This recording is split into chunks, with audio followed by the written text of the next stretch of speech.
am thrilled. I mean, you know, we talk about innovation quite a bit, and there's a lot of buzzwords and a lot of blah, blah, blah in the industry about it. But I've personally asked these four to be part of it, because I think they all bring some unique skill set and expertise and a passion for that. So why don't we start left to right? Stephanie, maybe just do a quick introduction. Yes. And then we'll get started. Okay, I'm Stephanie Anderson, for those of you that didn't see me on the catwalk last night. And I'm with Time Warner Cable on the business side, business services. And I'm the Senior Vice President of Marketing. I have two teams, basically.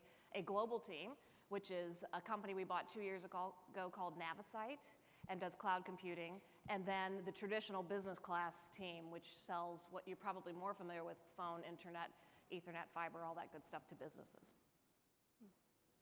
Good morning, good afternoon, almost. Denise Shunkin with FedEx Services, VP of Acquisition and Alliance Strategy. And really what that means, we have a focus on growing small business. So my team's responsible for the strategies and the go-to-market to acquire small businesses for FedEx through partnerships, as well as communications. And I know today we're going to talk about a little innovation. And I'm very proud to work for our company. We're celebrating 40 years, and our chairman has, if you ever heard of Mr. Smith, Frederick Smith, very much about the entrepreneur and the innovation spirit. So we'll talk a little bit about that today. Good morning, everyone. Jack Armstrong, formerly head of marketing and communications at BASF, the chemical company here in New Jersey, as of last week, so kind of fresh off the market, so to speak. So looking forward to a nice career change after my 24-year career at BASF. You might say I'm a bit of the accidental marketer. Trained by chemical engineering, production, manufacturing, ran businesses in North America and Brazil and Belgium, and been in the US again since 2003. So kind of transitioned about 3 years ago, heading our North American marketing communication, trade show printing, advertising, branding, and marketing communications for our 14 divisions here in North America. Hi, I'm Denise Candela. I'm the CMO of Saks Fifth Avenue. I have a little bit of an unusual background that I was the president of their e-commerce business and launched their e-commerce business in 2000. So was in the digital track for about 13 years, from 1999 through 2012, and then took on the additional responsibility of marketing for the company last year. All right, so let's get started.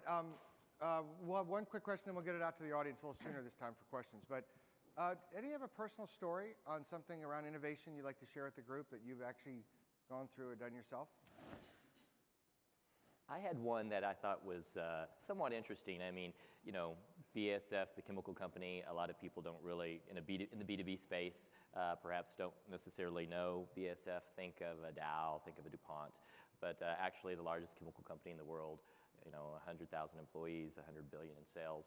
So, but we're ingredients providers, right?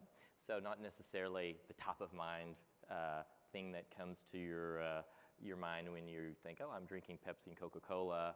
BASF provides the caffeine for that. Or I'm using Band-Aids. Oh, BASF makes the adhesive on the Band-Aids. Or, you know, I just painted my daughter's room and bought that paint at Home Depot. Oh, BASF does the colors. So if you chew chewing gum, you chew our polymer. So those, you know, that's not like a positioning a lot of people sometimes feel comfortable with. Now we'll think of it. But being a European-based company, 150-year-old, celebrating next year, unaided market awareness in North America is about 9 to 10%. So if you look at a Dow or DuPont or something like that, they're in the 30s to 40s. In Europe, we're quite well known, but 50, 60, 80%, depending on the country. So actually one of kind of my personal stories was actually being able to work on, in a more innovative fashion, positioning BASF, at least in North America, as a innovative company in the space of sustainability. And so we're one of the companies that invented back in the 90s these processes to do life cycle studies to say, hey, you know, install this a little more expensive solution now, and it's going to save money in year 5, year 10, year 20, you know, lower maintenance, lower durability, just whatever. And we had a real war chest of these great stories, but we were never really using them. And being somewhat of a risk-averse company, people are like, oh, do we really want to talk about all that? So one of the first places in our construction area is I said, well, if we're really going to continue to be recognized as a leader, we're on the Dow Jones Sustainability Index, 10 years, we have to kind of put our money where our mouth is and walk the walk so we can talk the talk. Or as we say in Jersey, walk the walk so we can talk the talk. So Very good. Southerner trying to go Jersey on you. Another Hey, Jersey. watch it, I'm from Jersey. So anyway, so one of the things was, well, hey, we're building a new headquarters. Let's make it a LEED certified, LEED Platinum headquarters. Let's use this and actually say we're going to spend the 2 to 3% more money up front, make it this great space. We're going to have waterless urinals. We're going to collect the water off the roof. We're going to have special parking for the green cars right up front, the carpools right up front. Those that don't get to park a little further away. So really trying to operationalize this notion of sustainability in the company. And one of the questions that we discussed on the panel was, how do you convince your board to do something like this? And really just being pragmatic, showing the payout, showing that hey, we use this building as a platform for PR, for social responsibility, for just esteem building within the company. So I think that's been something that I've been quite happy about, and we're up to now 4 LEED certified buildings in our portfolio in North America. So a little bit of a story of trying to kind of get out of the space and show what we're doing. That's great. Anyone else? I mean, I can, go ahead. Go ahead, Denise. Thank you, Denise. Good name. Just a quick story on loyalty. If anybody was at the 5-1 presentation, so we talked about a loyalty program. I had the opportunity to launch the first loyalty program for the transportation industry, and it's still the only competitive one against our big competitor, and we won't mention who that is. However, based on, I'm sure you're going to have, we talked a little earlier, and as you as well, it's an art and a science, right? So you got to get the fact base, you got to understand what you're trying to accomplish, what is your strategy, who you're going after and targeting, and then really develop a value prop that really goes after. So this loyalty that's in existence now for probably almost 7 years. So I was the first one to start to get it running, doing the the revenue and the business case and those type of things. It's a selected loyalty program. It started with about 15,000 customers. It has over 200,000 right now. And it's very segmented based on the spend to FedEx, and how it is you get shipping points, and you can buy anywhere from gift cards all the way up to a TV depending on how many points. So it's a true loyalty type program. And we've just recently partnered with some other companies to be part of that. And so I think the innovation there is, who would have thought a transportation company would have a loyalty program, right? So I think part of what we're trying to even as we do as marketers today is really understand where can you push the envelope, what can you do. I as well have a different background. I've been in marketing 7 years, but I'm in transportation plus 20 years. I have worked in finance, I've been in compensation, Salesforce automation, and operations for our company. And so I think all those experiences make you think about what can you challenge, what you can change the way, because obviously, has FedEx been very successful? Absolutely, right? Absolutely, positively. Get that little plug in there.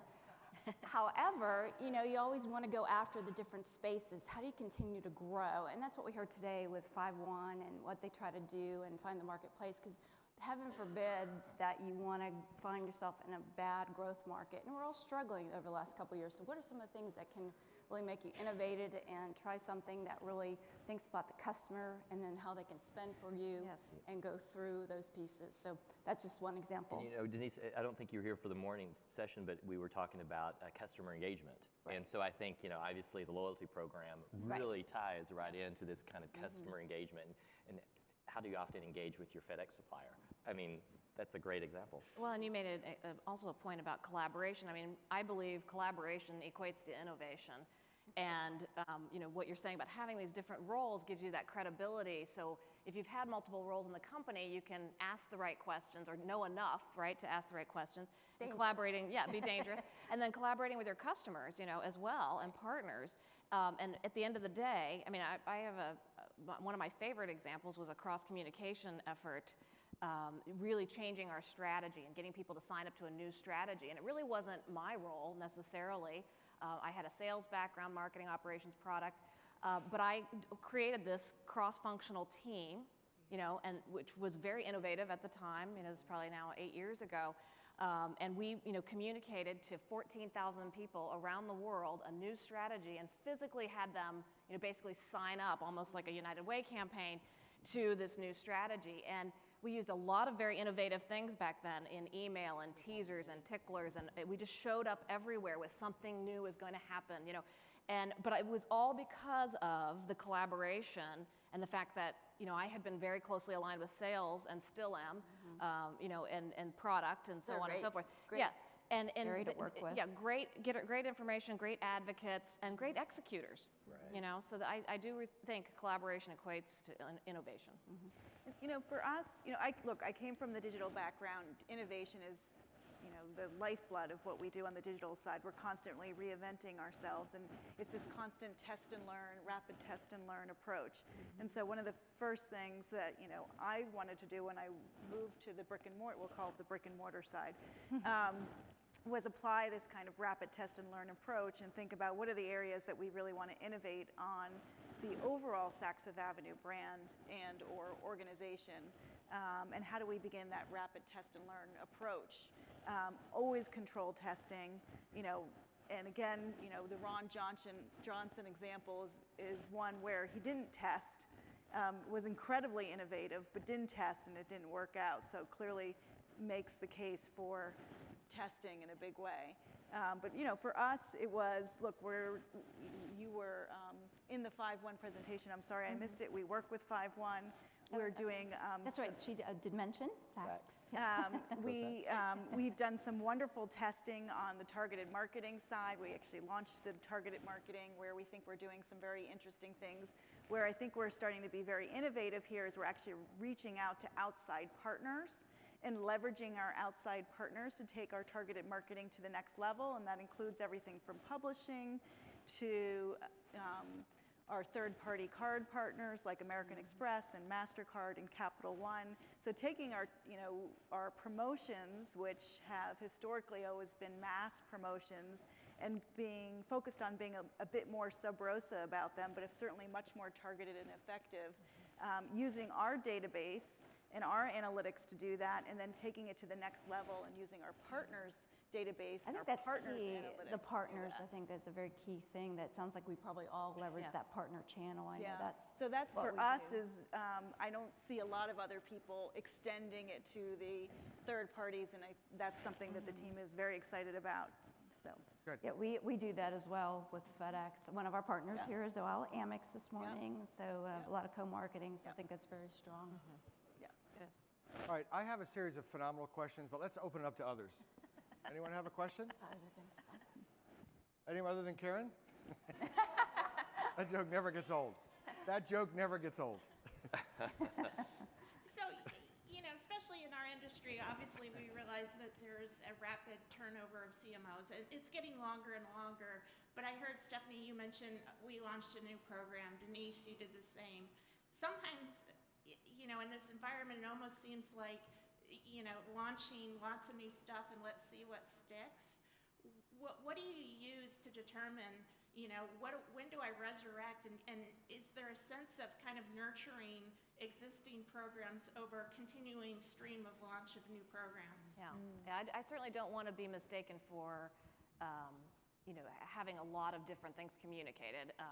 I'm very much in the old school of, kind of integrated marketing. I know people might fall over, and campaigns, and also consistent, and what's the gold thread that goes, throughout your programs. I think the thing that I'm talking about is being when you're using other resources and collaborating with sales and product and whatever else, and percolating new ideas. We do a lot of testing. We run pilots. We actually run customer experience pilots, and I've only been in my role here at Time Warner Cable for 6 months, so still a lot to learn there. But from a customer experience standpoint, we run pilots and in different parts of the country, and then that feedback is fed, and if it's a thumbs up, then we pour kerosene on it and let's go. But it's not really about having a lot of different things happening. It's about pockets of information that you gather and then pouring, kind of the fueling the thing that worked, right? Or it's about priorities and integration. I mean, I think heard us all talk about the integration and stereo sound. We're also using the digital and e-commerce channels a lot more, using our partnerships. And we're actually, as a company, going through a lot more priority decision. So it's the Yeah. few, right? What works really well, what really goes after that segment of market you want, and then how do you continue to grow that share of wallet or whatever term that you use to keep people sticky and loyal, bring the new customers in, keep them moving, and then prevent churn. And not have, I think that's a key point in corporate America, especially with CMOs revolving, is kind of initiative fatigue. It's like, I don't know what we're going to do, but we're going to change. And I'm coming in, I'm the Something new new, guy, yeah. I've got to have Jack's program du jour. And I think we owe it to the companies that we serve, specifically since we know there is a bit of a churn. And I think there was a talk yesterday about developing talent, and someone was saying they judge you what you do on your own for the first year or so, but then it's like, how's your team performing with or without you? So having been in my role, say, for 3 years, I'm going to be really curious to look and see, next year and the year after, well, did that stuff take ground? Did it really resonate within the organization? And I'll be gratified if it did. But we'll see. One of the things that we do is we look at look, there's so many things you can't innovate everywhere because you're not going to be the innovator everywhere. So one of the things that we do is kind of look where do we have a distinct skill set that we actually think that we can innovate and push the industry or push, the way our capabilities beyond where they are today. And then for those things, and there's not that many, then we're in this kind of rapid test and learn in that area. But I do think you have to have the managerial courage to say no and prioritize, and that is what they pay you as a leader to do. Because if you say yes to everything, you don't do anything well, and you can't really innovate. And Denise, you'd probably agree. I think that's probably the hardest thing as where are you going to move the needle? Where do you say no? Yeah. The hardest thing, because everybody has these compelling projects, everybody has like specialty thing, but we heard it yesterday. Keep it simple. Yeah. Be consistent. And I would add to that and say it has to move the needle. For us, it needs to be scalable and it has to move the needle. Because if it doesn't have those two things, Good ROI. then it's not worth. Sometimes I say when we're in a meeting, you know what? It's not worth the salaries of the people around the room to talk about this idea. So let's move on to something that's a bigger idea. Good. Anyone have a question other than Karen? Lisa.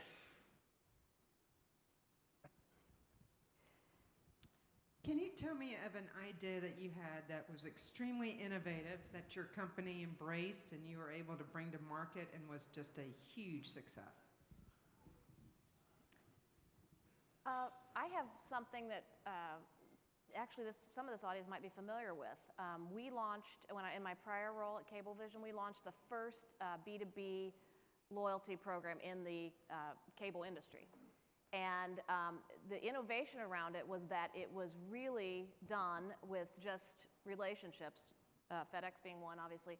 But what we did is we went to our best vendors and said, what would you be willing to do for our hundreds of thousands of small and medium businesses because they're doing business with us? So those people, those customers that were customers of ours, of both our phone and internet product, you had to be a 2-product customer, had access to discounts and services that were provided by our great vendors, and also some other complementary areas where we did, obviously some research. Everything I do is based in some sort of, science behind it.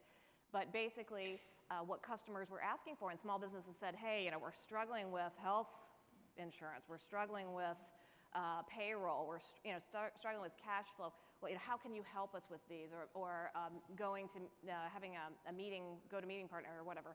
So we established, kind of what were the top 10, and then we put together a program for them that only, just by being our customer, they could get access to this. There was no revenue exchange. There was, nothing. And we marketed that under the Optimum Business Benefits moniker. And it was very successful, and customers were very grateful. And we didn't really have a big loyalty issue to begin with, to be honest with you. It was more about getting ready for when it happened. And since then, we did it in 7 months.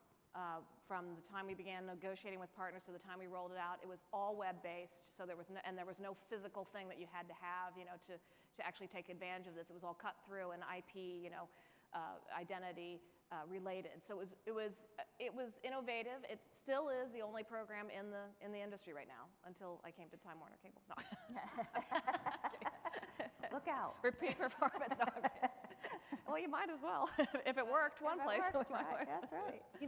For us, I would say we've had a loyalty program since the beginning of time. It's an incredibly important part of the luxury high-end apparel space.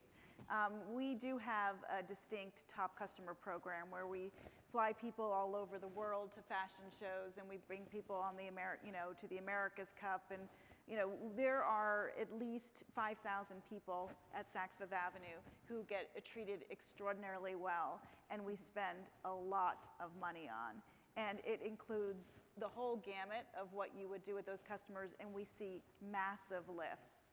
And so this is something that we've really carved out a niche for ourselves, and we see other people starting to do now as well because they've heard about what we were doing. But this is something where it goes back to the 80-20 rule, where 5,000 customers, even though we have over 1 million customers, really have a massive impact on our sales.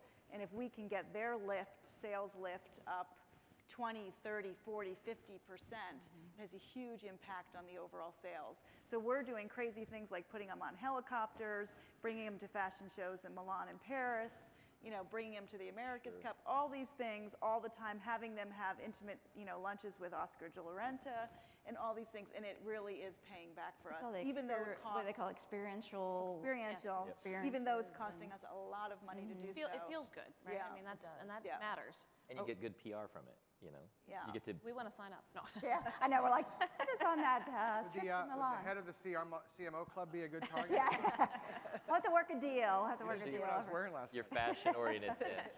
And that great hairdo you have now. Yeah, I know. Easy. So even for us, FedEx has a lot of sponsorships through sports. So we offer those type of things between FedEx Cup and the NFL and wine sponsoring. And so we do those things too as well. And so that is put into our loyalty program as well as campaigns and integration that you could win, a trip to wherever. And so it's not as fancy as Milan.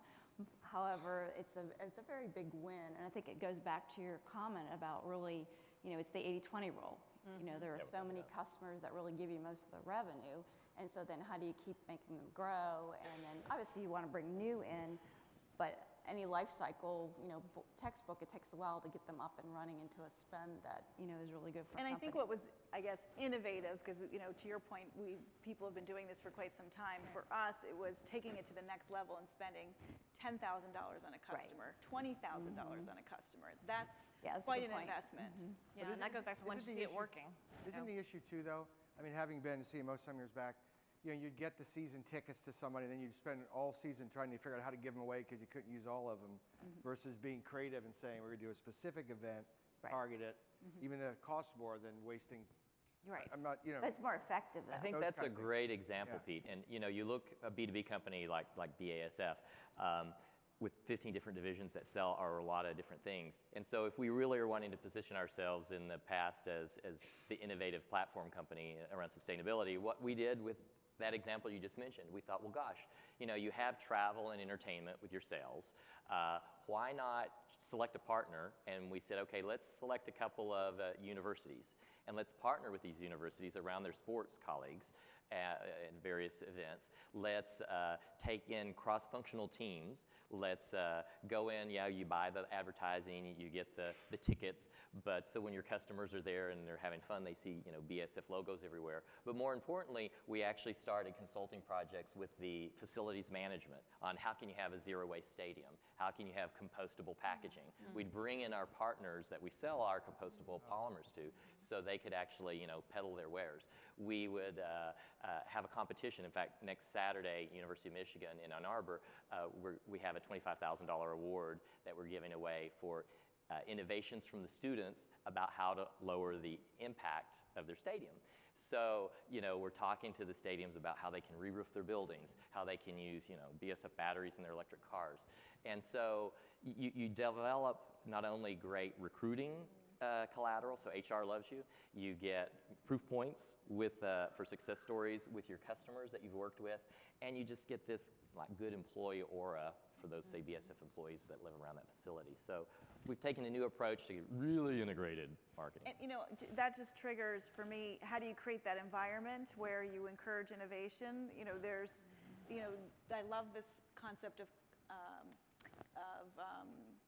what were you saying? Zero waste? No, no, the contest, because yeah. this is something that we're doing through social media and trying to get our customers in contests and thinking through, helping us think through innovative ideas. We're also, of course, have contests with our sales associates, trying to generate innovative ideas and getting kind of everybody in the rowboat with us, embracing this environment of innovation. And when you link your customers in and when you link your sales associates in, it really brings this Yes, culture. and where- giving awards, one of the best things is create an annual thing where your company, your entity is recognizing innovation. And so Yeah. last year we started partnering with Popular Science and Popular Mechanics and sponsoring the Impact Award. Yeah. And it's the impact around innovation. Yeah. And so we gave it to, I forget his name, but the guy that designed Tesla, the cars, the electric cars, Ian something or another.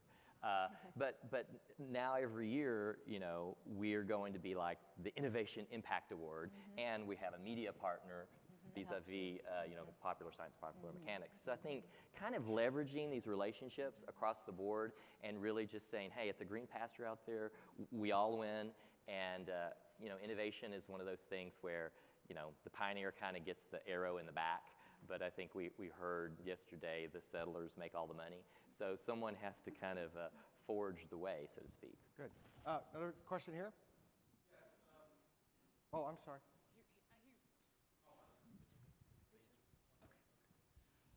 Yeah, question specifically about customer data and innovations and how that sort of translates into digital media, mobile, and so forth.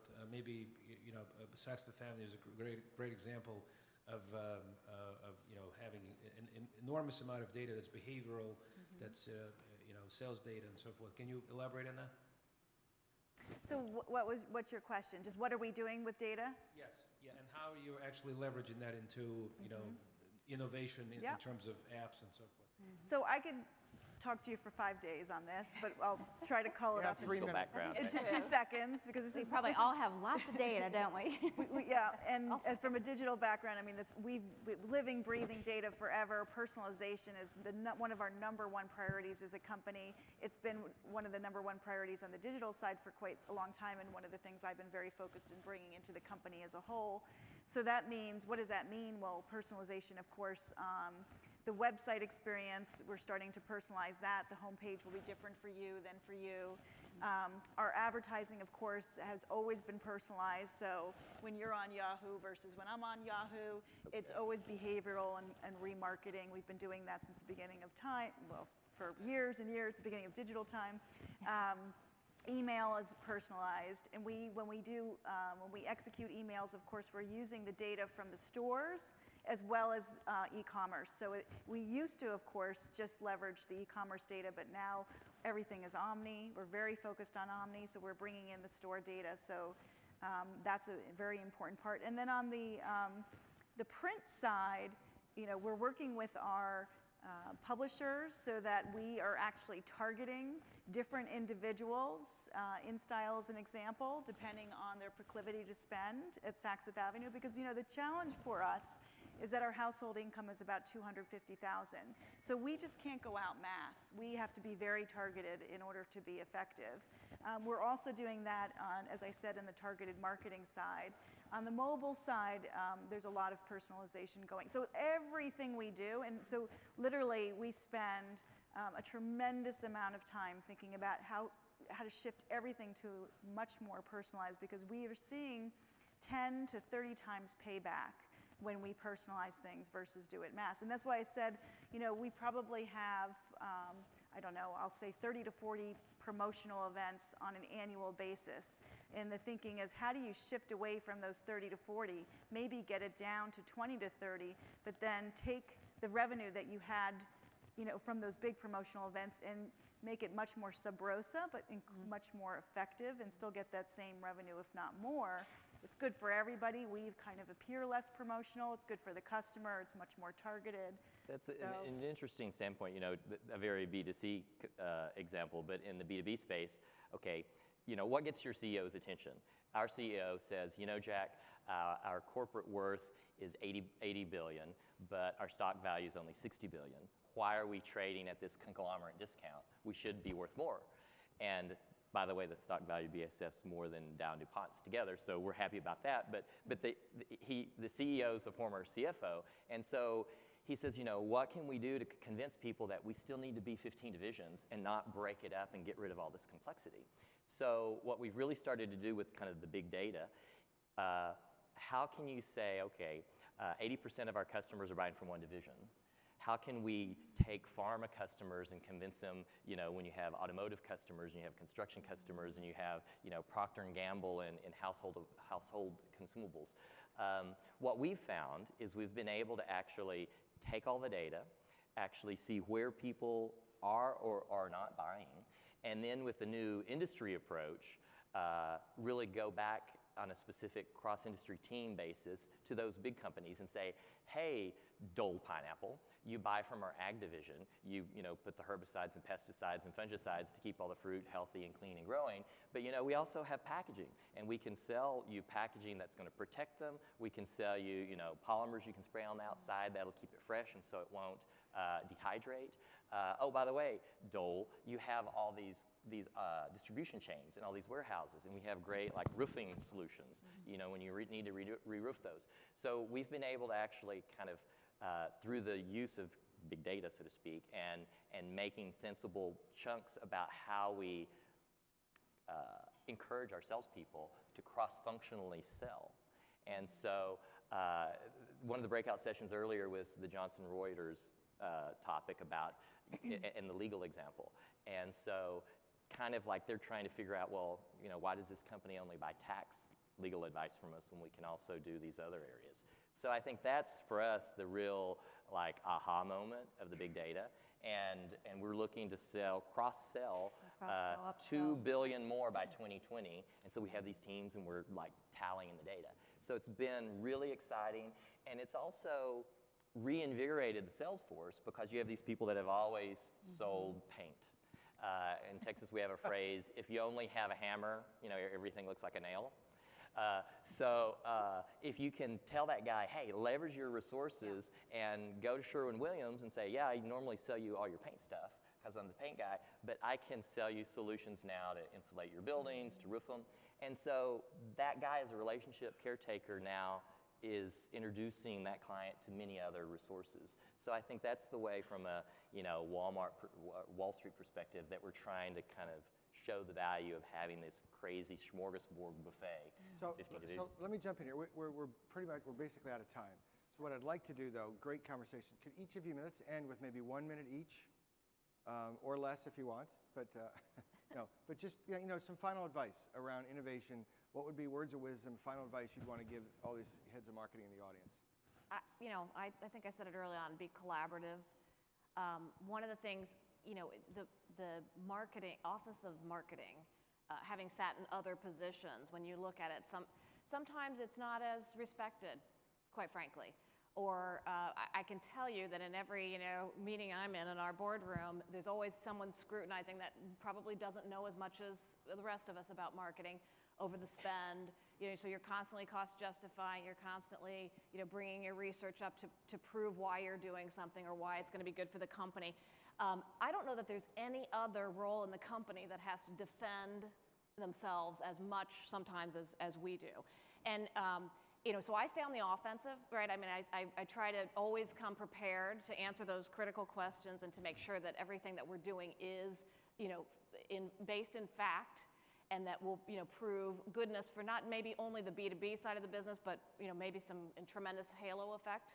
But that comes from and stems from being collaborative and having the background in other parts of the company, other parts of the industry. I mean, I'm originally from the telecom industry, so I'm not even from, you know, the cable industry to begin with. So having those things and pulling them together at the point of impact, I think, is critically important. And then showing up, you know, really as, you know, an executive of the company, you know, not just the marketer. Right, good. That's mine. I think it goes back to business sense, right? Yeah. So I think it is the fact base, and I think it is the big data that's out there. I know our company, FedEx, is starting to get into more of the digital trends, and so we partner a lot. And how we do that is showing the data behind it, what it means, obviously the brand awareness, targeting, you know, advertising, but having that overall knowledge. And our company is very good about, we need innovation every day. So you don't, you always want that big thing, right? But it's every day. What can you change to make it more effective for your customer, more effective for your company? And so every day challenging the way. That's what I've learned over the years of, always challenge. Sometimes people don't always like that, but you can do it in a nice way. Or we've been going through a lot of training recently, and so some questions are, I'm curious about this. Can you tell me a little bit more? And so really getting that understanding, and then say, have we thought about that, or can we look here? And obviously the digital area is unreal if you think about it, and just how the platforms and everything, and you read so much mobile is the way of the future. So how do you get more encouraged and involved in that? And we are a commodity, right? We're a utility. So how do you move from that utility thought process and move into value propositions and solutions that are really going to move forward? And so I think it's just challenging the way every day, and just coming in passionate, and just really use your fact base as well as your creativeness to really work with everybody. Good. Jack? Ladies first. Oh, thank you. I would say a couple things. One, create an environment that encourages and rewards innovation. And the second would be making sure that you have the right people and included in those ideating. And so for us, that could include everything from our customers to our sales associates. An example is for social media. Sometimes I sit around the room and see that everybody is, in their late 40s or 50s. And I say, you know what, maybe this isn't the right group to be thinking about social media. We've got plenty of 25-year-old, 30-year-olds in the tower. Our business tower, let's get them in the room. Maybe those are the people who should be thinking about it. So get the right people in there. I would say rapid test and learn, and I'm in the late 40s, so I'm allowed to say that.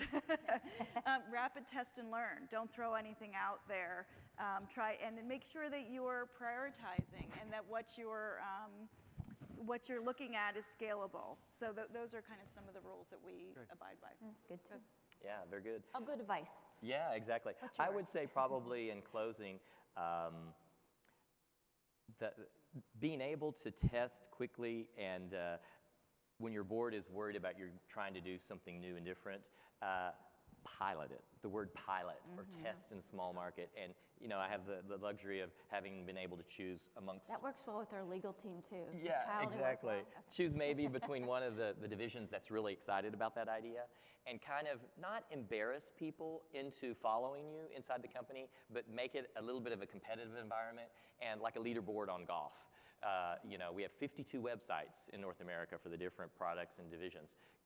Created a vitality index, and the top 10 sites, the bottom 10 theaters. And the people that are on that bottom list, they're more than like, when the executive committee sees that once a quarter, they're like, oh my God, I'm on the bottom list. How can I? Oh, it works. Go ahead. And so the competitive nature, the game theory of kind of embarrassing people who are on the bottom to try and emulate those on the top, I think it's just psychology 101. Good. Guys, thank you very much. Round of applause.